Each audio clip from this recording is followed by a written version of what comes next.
Assalamualaikum warahmatullahi wabarakatuh. Selamat datang di channel Jihad Saban. Sebelumnya kenalin, nama gue Jihad. Gue merupakan lulusan S1 Psikologi dan sekarang sedang menjadi konselor di Mental Health Indonesia. Pada video kali ini, gue ingin sedikit cerita mengenai pengalaman bertemu dengan anak sekitar usia 10 atau 11 tahun dan dia masih SD. Sudah terdiagnosa depresi oleh psikiater. Awal mula ceritanya, tiba-tiba ada orang tua yang datang ke gua berkonsultasi mengenai anaknya. Katanya anaknya ini selalu murung di kamar, terus antisosial, dan menganggap anaknya ini sangat berbeda dengan anak sebayanya. Singkat cerita, ada satu momen di mana orang tuanya itu mergokin sang anak akan bunuh diri di kamarnya.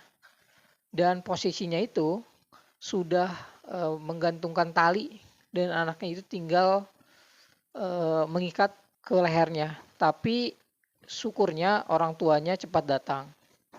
Selain itu, ternyata anaknya juga kalau misalkan sedang stres atau sedang murung, dia selalu pakai silet tangannya ke nadinya biasanya kayak gitu. Tempat pernah juga orang tuanya membawa anaknya ke psikiater untuk berkonsultasi. Anaknya tersebut terdiagnosa depresi. Spesifik diagnosanya gue lupa. Pokoknya garis besarnya itu adalah terdiagnosa depresi. Dari situ gue langsung ngobrol dengan anaknya empat mata yang ngobrol-ngobrol ringan.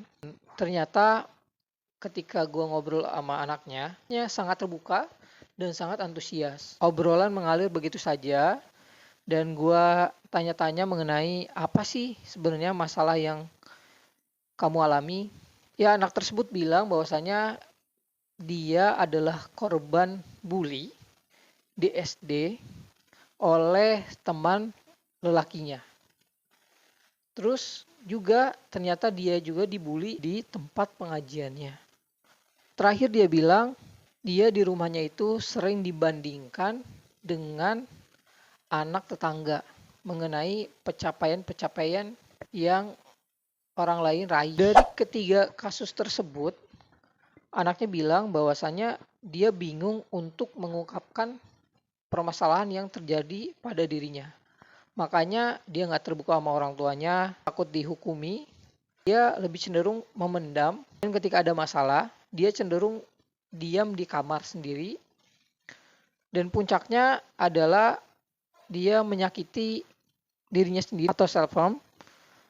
Dan katanya itu mempunyai kepuasan tersendiri ketika dia melakukan hal itu. Sebenarnya dia itu ingin cerita permasalahannya, tapi dia bingung harus cerita ke siapa. Dari situ gue bisa menyimpulkan bahwa anak tersebut bisa di dalam kondisi yang kurang baik dikarenakan ketiga faktor: pembulian di sekolah, pembulian di pengajian, dan selalu dibandingkan oleh orang tuanya. Ya, dari kisah ini kita bisa menyimpulkan bahwa kasus pembulian itu bisa menyebabkan seorang anak terdiagnosa depresi. Kita sebagai orang tua agar jangan selalu membandingkan kesuksesan anak orang lain dengan anak kita sendiri. Karena pada dasarnya setiap anak punya kelebihan masing-masing. Tinggal kita mengembangkan potensi dari anak tersebut. Ya, semoga dari pengalaman yang gue ceritakan ini bisa kita ambil pelajarannya. Dan jangan lupa klik tanda subscribe biar kamu gak ketinggalan informasi. Dan silakan teman-teman boleh menceritakan pengalamannya di komentar biar kita sama-sama bisa mengambil pelajaran buat kehidupan kita.